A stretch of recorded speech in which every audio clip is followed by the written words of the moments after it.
La famille. Avez-vous une famille? Bien sûr que oui, tout le monde a une famille. Est-elle sacrée? Non, pas du tout. Alors, si elle n'est pas sacrée, qui est-ce qu'on appelle à la barre pour cette histoire? C'est une maman. Écoutons attentivement et retrouvons-nous à la fin pour le débriefing. Écoutons mes braves. Bonjour, je vais vous raconter mon histoire. Alors, je suis une jeune dame d'une trentaine d'années. Je suis née d'une maman et d'un papa, un papa qui était déjà marié et une maman qui sortait avec un peu plusieurs messieurs et tout, et qui a eu à faire des enfants avant et après m'avoir eu. Donc du coup, j'ai 7 frères et sœurs. Alors, ma mère, elle a eu des enfants avant moi. Donc elle a eu ma sœur aînée et mon frère aîné avant moi. Par la suite, elle m'a eu. Et ensuite, elle a eu d'autres enfants avec d'autres hommes. Donc en gros, on va dire qu'elle était dans une situation où chaque enfant, chaque père. Voilà un peu. Et moi, dans mon cas de figure, elle m'a eu avec un monsieur qui vivait déjà avec une femme. Ils avaient leurs enfants. Et moi, j'arrivais dans leur maison. Donc quand j'arrive et tout, à la base, je vivais d'abord avec le père et la mère de ma mère. Ils nous avaient pris et tout pour nous garder. Donc on a un peu grandi avec les grands-parents. Et par la suite, notre maman nous récupère et elle va me déposer chez le monsieur qui est censé être mon père. Là-bas, vous savez très bien comment ça se passe avec la belle-mère. Au début, c'est compliqué. Au début, c'est des brimades. Au début, il y avait pas mal de choses. Et le monsieur qui était mon papa, des fois, quand il s'énervait contre moi, je vous jure qu'il va me frapper. À l'époque, je devais avoir 5-6 ans. Il va me frapper ou il va même prendre son pied. Donc, je suis par exemple allongée dans la chambre. Il va prendre son pied. Il va mettre sur mon ventre. Donc, il va vraiment m'appuyer que où tu es là, même si je te tue, je te mets dans un sac, je te tue, je te jette dans la mer. On ne saura jamais ce qui s'est passé et tout. Ah, c'est vraiment quand je fais des bêtises et que quand il arrive, sa femme lui raconte ça. Il va faire ce genre de choses. Et le jour où il m'avait mis le pied sur mon ventre et qu'il appuyait vraiment fort et tout, je sais pas quelle bêtise j'avais fait et tout. Et donc il a fait ça. Il y avait la fille à sa femme qui était présente dans la chambre. Donc elle était allongée sur son lit. Il disait, mais demande-la, comme moi je m'énerve. Elle disait, ah oui. Elle répétait que oui, mais prenez pas ma part. J'avais mal, je vous assure que je pensais que j'allais mourir ce jour-là. Ça faisait tellement mal. Mais je me disais, mais maman, tu es où? Comment tu peux me laisser ici? C'est quoi ce truc? Mais après, c'est passé. Je me suis dit, peut-être que c'est moi qui fais des bêtises. Du coup, si on me punit, ben, c'est ma faute. Des fois, il arrivait que le monsieur qui était mon papa n'était pas là. Il allait en mission. Et là, on va me taper ou on va me dire des choses. Mais après, je disais à cette dame, tu n'es pas ma mère. Donc si j'agis comme ça, c'est parce que tu n'es pas ma mère. Et à un moment donné, je me suis dit, si je continue à me rebeller, ça va pas aller. Les premières années, c'était vraiment difficile parce que moi, je n'étais pas son enfant. J'avais une autre éducation. Et des fois, ça créait des problèmes dans la maison. C'était vraiment compliqué. Par la suite, je continuais à prier. Je priais. J'ai été toujours un enfant spirituellement quand je priais. Mes prières se réalisaient toujours. Je pouvais être assise là, je disais Seigneur, je fais ci, je fais ça, et la chose se réalisait. Ça se réalisait peut-être pas le même jour, peut-être pas à l'instant T, mais peut-être 2 ans après ou 1 an après, la chose que j'avais demandé à Dieu se réalisait. Et là, des fois, quand ce monsieur me punit ou me tape, il me dit oui. Je lui dis, mais si tu peux pas me garder, du coup, dépose-moi, rends-moi chez ma mère, va me redéposer chez ma mère et tout. Et là, il me disait qu'elle est morte, que mes frères et sœurs sont morts. Mais il y avait toujours ce petit espoir en moi qui me disait, c'est faux, elle est pas morte et tout. Donc j'essayais de mener des enquêtes pour pouvoir la retrouver et tout, jusqu'à ce qu'un jour, j'ai pu localiser où elle se trouvait.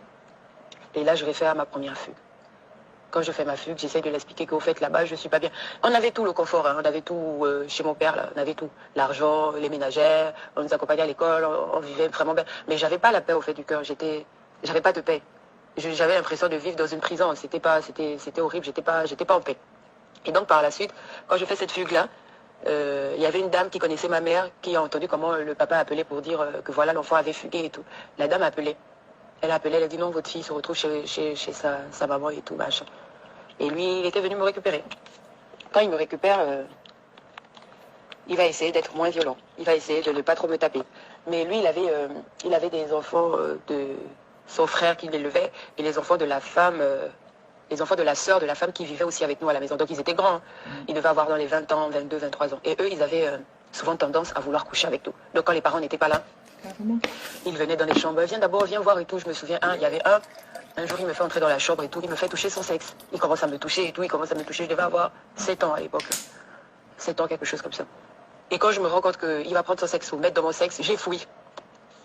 Mais avec ma petite sœur, la fille, la femme de ma belle-mère, là, je pense qu'elle devait sûrement se laisser faire par eux. Donc du coup, eux, ils ne la cherchaient pas trop de problèmes. Mais c'était plutôt moi, dès qu'il y avait un petit truc, vu que je ne cédais pas sexuellement, tout retombait sur moi et tout. C'était compliqué. C'était vraiment compliqué. Et après, je pouvais dire à personne, je ne pouvais pas me confier, qui allait me croire avec personne, quoi. Et je vais attendre un peu de grandir. Mais à l'école, c'était toujours des problèmes, j'arrivais pas à me concentrer. J'étais têtue à l'école. Au fait, j'avais un mal-être que je ne pouvais pas exprimer. Je disais tout ça à personne, j'écrivais plutôt dans un cahier. J'écrivais tout ça dans un cahier et tout.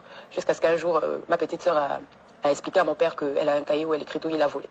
Ils ont volé mon cahier pendant que je dormais un soir et tout. Et de là, j'ai arrêté d'écrire. Je me suis dit, je ne peux pas écrire et eux, ils prennent mon cahier et tout, ça sert à rien. J'ai complètement arrêté d'écrire.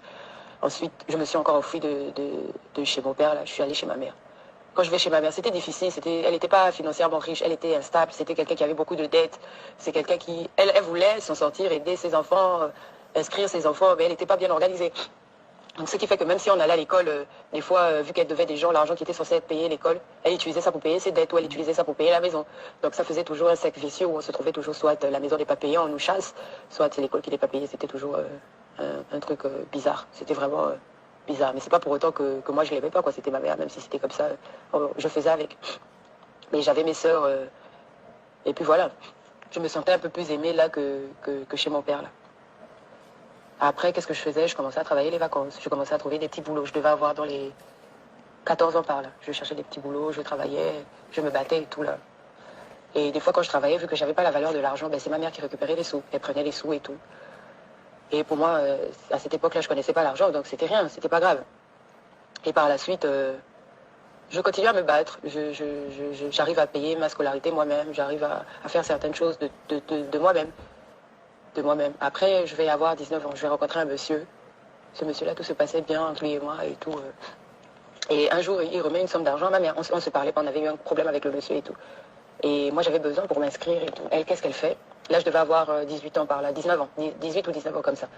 Elle prend les sous, elle va rien me dire. Vu que j'étais battante, je travaillais et tout ça, donc j'ai réussi à réunir la somme qu'il me fallait pour m'inscrire. Je me suis inscrite tranquille et tout. Et quelques temps plus tard, je vais rencontrer le monsieur. Il me dit, mais oui, tu as commencé les cours et tu me dis rien. C'est vraiment pas gentil, c'est grâce à moi que tu as pu t'inscrire et tout. J'ai dit, grâce à toi. Il me dit, mais oui, j'avais remis l'argent à ta maman et tout. En Afrique, la valeur de l'argent, c'était près d'un demi-million. La somme, c'était près d'un demi-million. Donc pour lui, c'était quand même, c'était une somme, quoi. Il se disait, mais comment tu peux être ingrate et tout. Et de là, je vais commencer à me chamailler avec lui. Je vais lui dire, mais non, c'est pas possible, t'as jamais remis les sous à ma mère et tout. Il va me dire que si. Je vais voir ma mère, je demande. Elle me dit non, mais c'est de là où la relation avec le monsieur était terminée, parce que pour moi, je me disais qu'il accusait ma mère et que c'était pas possible que ma mère me fasse une telle chose. Mais jusqu'à aujourd'hui, je vous dis, ma mère ne m'a jamais dit la vérité. Au contraire, aujourd'hui, elle ment. Elle dit maintenant aux gens que c'est pas vrai, qu'il n'a jamais remis l'argent, et que c'est pas vrai, nananique, nananac. Et de là, je commence maintenant à essayer d'apprendre à me fier d'elle.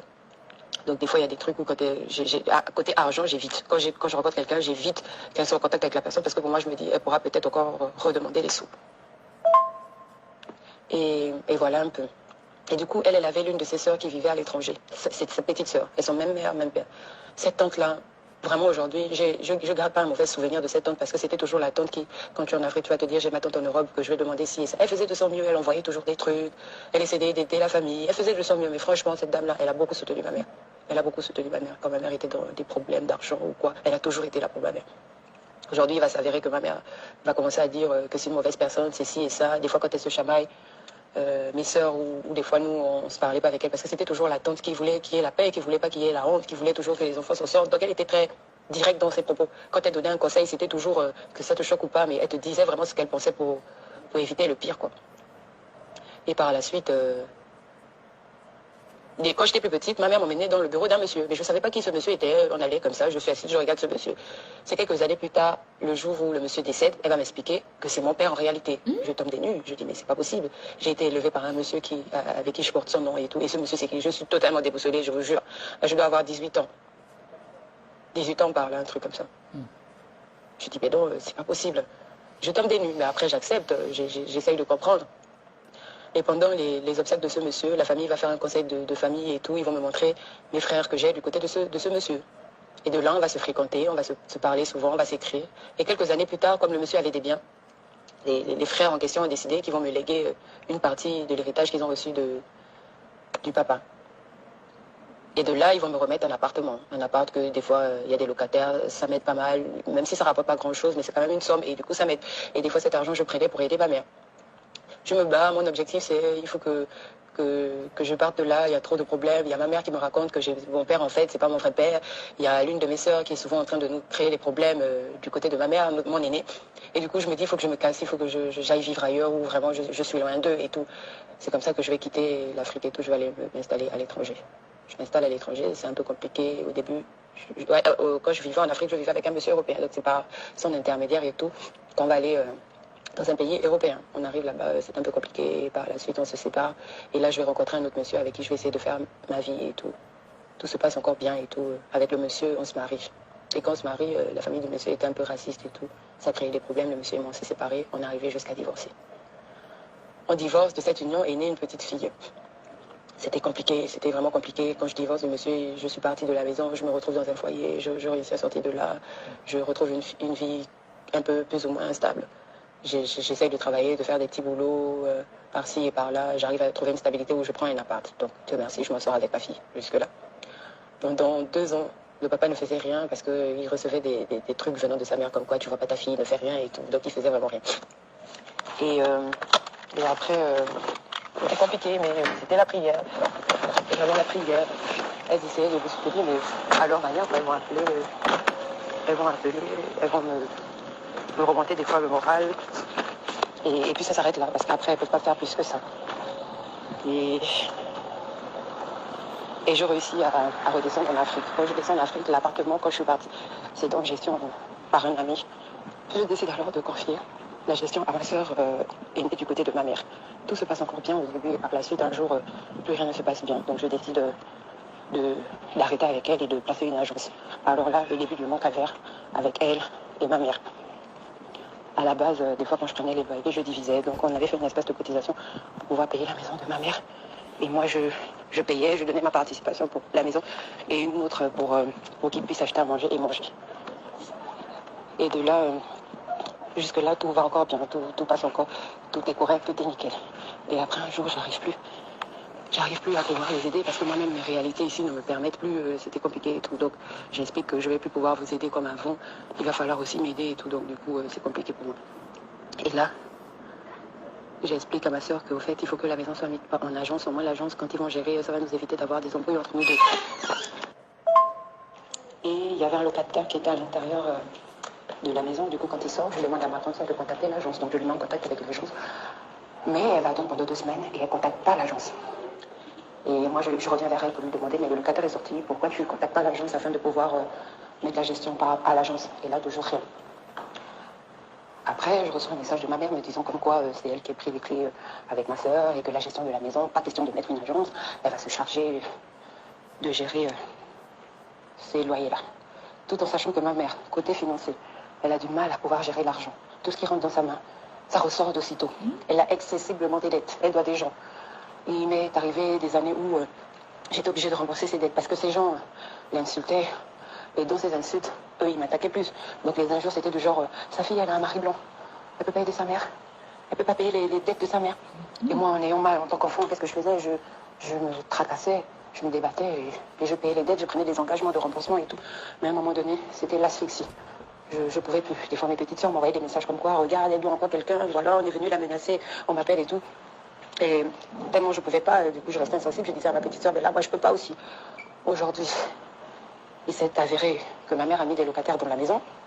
Elle perçoit des loyers depuis 3 mois environ. Je ne suis pas en contact avec elle. Quand je l'ai crié à au papa, j'ai crié à ma soeur. Parce que normalement, tout se passe entre ma soeur et moi, mais je ne sais pas comment ça s'est fait. Et ma mère a maintenant la gestion des loyers. Certainement, elles se sont entendues et tout ça, le truc.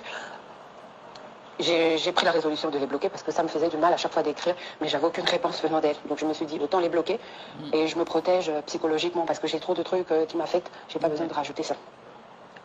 Et là, je vais envoyer des gens sur place, ils vont se rendre compte qu'effectivement, il y a des locataires. Je vais essayer de rentrer en contact avec les locataires en vain, d'où je fais intervenir un huissier de justice.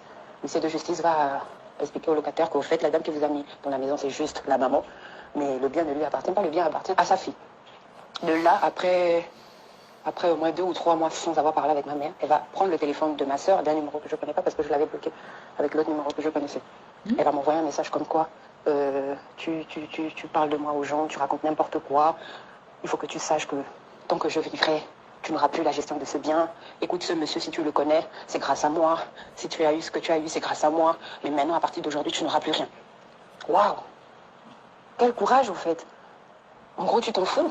Tu t'excuses même pas pour le mal psychologique que tu crées en cette petite fille qui, aujourd'hui, se retrouve sans identité parce qu'elle ne sait pas, au final, qui est vraiment son père. Qui, aujourd'hui, qui se retrouve dans des dettes. J'ai 3 arriérés d'impayés par rapport à ma maison. J'ai reçu même un avis comme quoi je veux être expulsée de la maison. J'ai des impayés au niveau de l'électricité. J'ai des prêts que j'avais fait pour une voiture que j'ai cassée, que je rembourse. J'ai pas mal de trucs où je suis off. Et c'est ça comme message que tu m'envoies? En gros, tu veux même pas genre me dire, voilà, j'ai mis des locataires, mais nananique, nanana, pour apaiser les tensions. Mais non, elle vient directement pour me casser, quoi. Et là, on est sur la démarche de cette justice, on va voir où ça va nous conduire.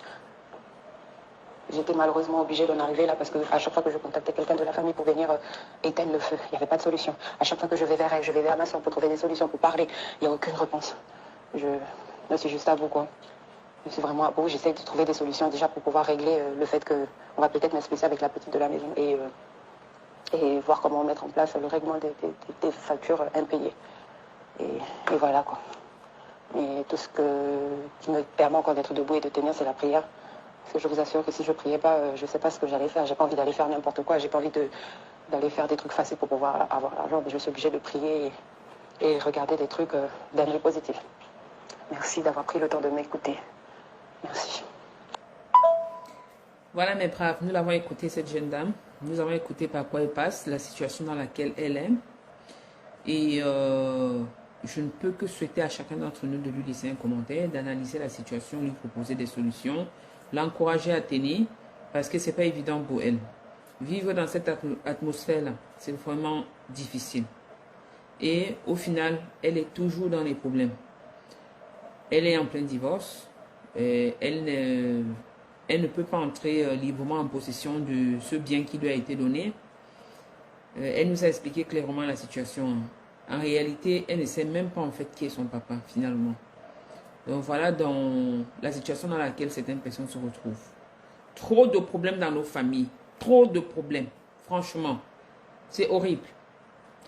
Un enfant peut facilement perdre son identité à cause des choses pareilles. Que pensez-vous? Qu'est-ce que vous pensez de cette situation? Dites-le nous en commentaire. Nous nous retrouvons très bientôt pour une autre histoire. En attendant, merci d'encourager cette brave dame qui a témoigné. Et si vous souhaitez également témoigner, vous pouvez faire des voices directement sur mon WhatsApp, le 0033 6 05 18 43 09. Je répète, le 0033 6 05 18 43 09. N'oubliez pas de commander sur le même numéro. Vous écrivez juste et je vous donne les prix. À très bientôt et bon courage à cette brave dame. Bye bye.